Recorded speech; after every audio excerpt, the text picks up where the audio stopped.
Hello everyone, it's Tony Flath, and I'm having a fun Friday here with Tina Gravel. How you doing, Tina? Hi there, Tony. Nice to see you again. Yeah, nice to see you. So we have a talk with T-Man here. Tina is a Senior VP of Global Channels and Alliances with Cyxtera. So certainly really glad to have you. And Tina and I have interacted and connected through social media and through cybersecurity, and a common friend, Joe Peterson. Hey, Joe, shout Hey, out to you. Joe. We love you. Happy Friday, yeah. Or whenever this comes out, I guess, right? So, so it's great to have a little fun vlogcast here and get to know Tina a little better and get to know your background and how you came to be. So let's start off with that. Let's find out, how did Tina get into this crazy world of cybersecurity? And I'd love to hear the story. Take it away. Well, thank you. So I was with Terramark. I was part of the management team. That company was sold to Verizon, and at that point, our founder and CEO, Manny Medina, started a capital company. And as part of that, he and the partners went about buying cybersecurity companies. And a year or two into it, they asked me to come along with them and support them in one of the companies named CryptZone. We were recently acquired by a company called Cyxtera, and now we are part of a company that has 57 data centers and 4 different software companies, and also cybersecurity consulting. So it's a very exciting space to be in, and the last 3 years have been amazing. I never thought, after all these years in IT, that I would find something that would stump me, but at the beginning, cybersecurity, I did have quite a learning curve. So happy to be here now. Yeah, it is. It's so much more considerable than you would think when you really get into the whole cybersecurity, right? And it's evolved and changed so much. I've seen that too over the last few years, right? Where it was a subcomponent of IT, and now it's really just, you have to take it out and really look at it from a board level to really get a good handle of it. And when you really get into it, and the technology people that work through it and with it, you get a real appreciation for that. So when you saw those challenges, right, what were those big challenges, and how did you get through that? Well, when I first started, I realized the nomenclature and I needed a glossary, because there were terms that I really wasn't familiar with. To me, security was the VPN, the firewall, right? That was security to me.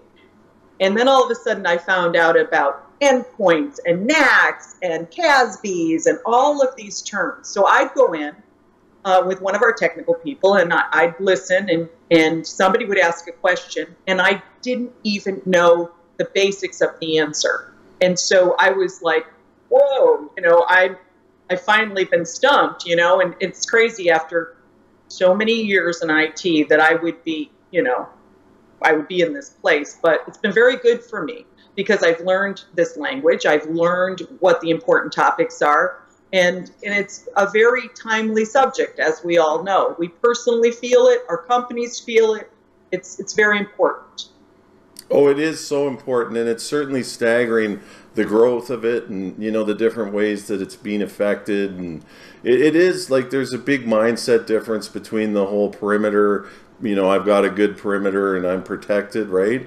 I've certainly seen that with the advanced next generation firewall, endpoint, SIM. I didn't even know what that meant, right? And you certainly see from monitoring and logging and different things that you can do to attack that. You certainly see that. So when you came from a technology background, what kind of area were you in from a technology perspective before getting into cybersecurity? Well, I started my career in outsourcing, and back then we called it facilities management or time sharing. So I'm really aging myself now. Then I got into, I always tell this joke, I was in mainframes and somebody talked about client server, and I said, oh, that'll never work. And then we went into Microsoft, and someone said, we'd be doing Microsoft apps, and oh, that'll never work. That's a toy.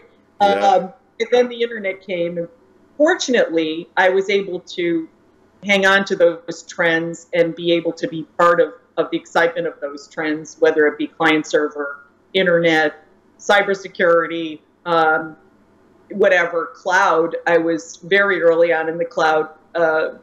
Luckily, not by virtue of my own means, but somebody invented it and my company, and I was lucky enough to be the first person to sell it. But that kind of that kind of evolution, I mean, it's been good for me, because you kind of see everything old is new again. I mean, let's face it, there was VMS, right? There was VMS, and now there's VMs. Yeah. So it's been a very fun career around all of these topics. And now, of course, we are bombarded with all of these breaches. We've all opened up, we've begun to use apps, we're using the internet for everything, and then all of a sudden, bam, bam, bam. Eventually, this would have happened. I think we were talking about it today on a string about how all this data was really always being captured by banks, by insurance companies, by healthcare companies, but they were on mainframes. They weren't accessed by the internet. Exactly. We don't have those four walls of the perimeter anymore. We don't have those trusted users anymore. Everything is accessed over the internet, and that has opened up, the proverbial can of worms.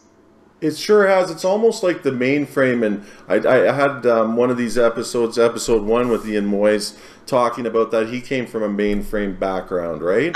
Great dude, yeah. Oh, he is, and he's so brilliant, right? And he is, and I have known him forever. So that's nice. Fantastic. Well, hey, another shout out to Ian. Yeah. Small world in the cloud and cybersecurity. Really, it's quite interesting. But he brought that up, and it really is. It's like the tide went out and it came back in, right? But when so mainframe, you used to have all inside your domain control.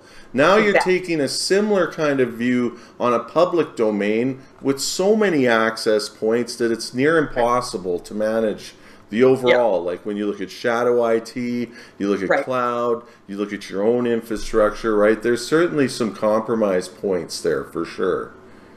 You've got the situation where your attack surface is exponentially larger. And most companies don't even know how large their attack surface is. They will sniff it, and they will be absolutely bowled over by how much they are open. And then once they do that, I actually have something that I can offer them that actually narrows that down. And it's built around zero trust. So we start with a landscape of trusting no one. The network is completely closed off, and then we slowly add in entitlements, permissions, and things like that, so that each person only accesses what they're allowed to access. We also hide the rest. So we obscure. You can't even see our server. In the way this works, our controller is completely obscured. You cannot see that. You can't see other services. You can't see other servers. So the worst case scenario is your credentials are stolen. There is no way for anybody to lie in wait to get to the company jewels. And so that to me is where the future is going around security. That is a VPN on steroids. So because what I'm doing, right? I'm setting up those firewall rules, and I'm setting them up dynamically almost, right? For you, for everything the T-Man wants to do on the internet and what you're entitled to do within my company. And then as soon as you're done doing your work, we break that connection. And by the way, it's encrypted, of course. Yeah. We break that connection so that you can't hang around and in case a nefarious person gets a hold of your credentials. So it's a new way of looking at it. And it's very, very effective. Interesting. Yeah. It makes a lot of sense, right? And I'd be curious on your view of this. Like, I've read a lot of this. I'm sure we've had even threads of this back and forth, right? But sure. They say this, and I see this from SIMs and, from automated control. They say that it's really going to be coming to a war of machines, right?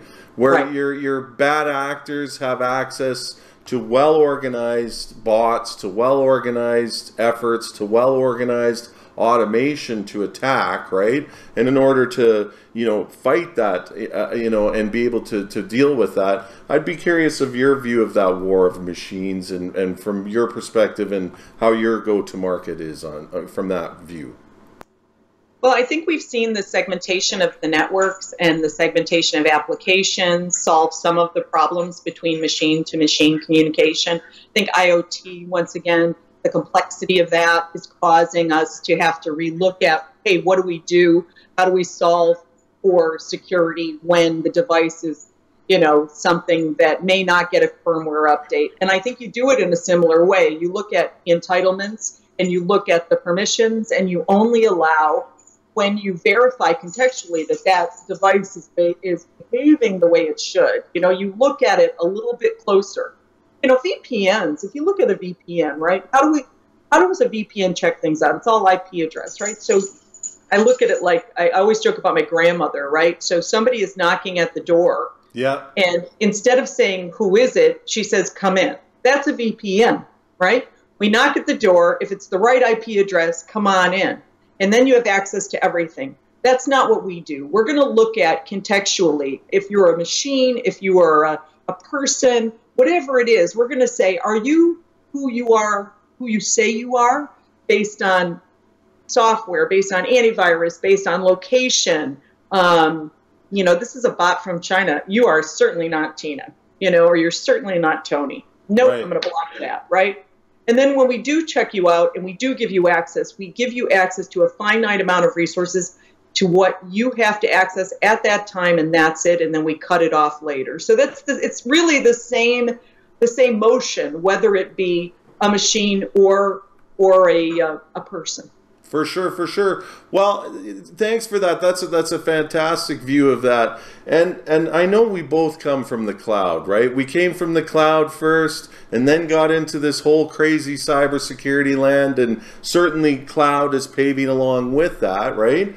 So, coming to that point, what are some of your thoughts? Like when you say, whoa, this is what's happening with the cloud, or, this is where I'm at with that. Sure would love to have that common cloud connection in your perspective. Well, it's certainly not going away. I think the cloud, has a very valid place in the world. And some of my largest customers are hyperscale cloud providers, so I absolutely appreciate them. I do think, though, that more selective sourcing is beginning to happen. So you've had a lot of people jump to the cloud because their CEO thought it was a good idea, or they had an application that was cloud enabled, so they got in that way, whatever. I think there's a little bit of, I wouldn't say a backlash, because it's not that dramatic, but a little bit of a look-see. Like, am I using my resources best? Am I spending the right money? When a customer gets so large with, say, dev and test, that they reach an inflection point almost where it's kind of not cost-effective anymore. And so they bring it back in, and that's where it's nice that I have an option, which is a couple of options, actually. Straight data center, put your own devices in. You could do private cloud. You can connect to a hyperscale provider on net, whatever you want. But then I also have this thing called colo on demand.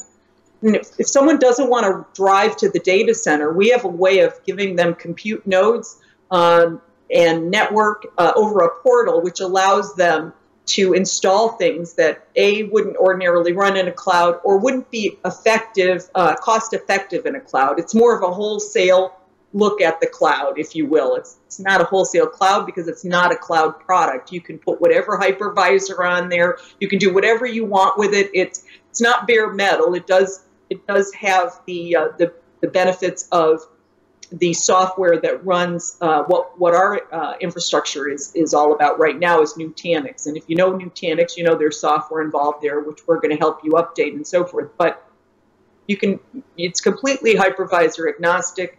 You can do whatever you want with this. So a lot of companies are seeing, hey, my app really isn't cloudified. It's not cloud ready, but I can move it to an environment that's already built that I can get access to in a day. I don't have to wait 3 months to get the gear, install the gear, set it up on a network. It's all done for me. We have an SDN that connects it all internally, which we've written. We have IP that allows you to move very, very quickly. And it's it's not really a cloud, but it answers the velocity of cloud, which I think is what, most of the people that buy cloud, they don't buy it to save money. They buy it because of the ease of use and how fast it is. And we're doing that with... Totally, totally. Yeah, I see that too from the cloud. Is if you're buying it on price, that's the wrong angle. You really got to buy it for outcomes and what you want to get out of it, and have a better thought of it for sure. No, yeah, that's great. That's great, and that's great. The data center control there. So sounds like you do a lot of support in that space for data center control. Yeah, we do. That's our bread and butter. We own 57 data centers. Yeah. And if you knew anything about Terramark, that was what we were known for, building the best on the market. So we're going to add that legacy and that focus to our data centers as well, but also layering on this innovation around security and what we call Colo on Demand, our CXD product. For sure, for sure. So in the last couple minutes here, like wrapping up and looking forward, and certainly a great conversation, and we could carry it on and even, certainly open up further discussion. What are you working on now that's like your top of the cloud, or, top of the cloud, let's say it, right? Like, what are you soaring on? What you working on? What's the passion point? Love to hear it. So our company is about a year old now. We spent a lot of time doing a carve out of what we had, those 57 data centers, out of a telco. And as such, our processes, procedures, systems all had to be moved. And so what we're doing right now is optimizing everything. So now that we've got things moved, we're optimizing so that we can be the best we can be. It's extremely important for us to do that. I am all about how happy my customers are. And my customers are twofold. It's the external agents, the indirect channel, which I spoke of. This could be alliance partners. This could be alliances. This could be channel partners, telco agents, VARs, you name it. I want to make sure they're happy. But I also have internal constituents too. And I want to make sure that we serve them well. So we play a unique role in that our internal customers are almost as important as our external, and making sure that they all work together well, and that it's a system that is lucrative all around for Cyxtera. So perfect. Yeah, that there's people at both the internal and the external. That's great, right? Because, oh boy, that's right. At the end of the day, it's all gotta people. Treat them all. Treat them all well, right? Yeah, and it's funny too, because at the end of the day, the people are the biggest perpetrators of all the nefarious, or the clicking on things, right? So certainly having them embedded in people first is the right approach. Well, hey, thanks so much. This has been a lot of fun today. Certainly, hope to do it again in the future, and all the best. Thanks. Oh, I'm honored to know you, and I have a lot of gratitude about being on this today. So thank you for including me. You're tremendous, and go T-Man. All right. Awesome! Thanks so much, and go Tina! Right back at you. Right. Thank you. Hey, take care and have a great weekend. Bye now. Same to you.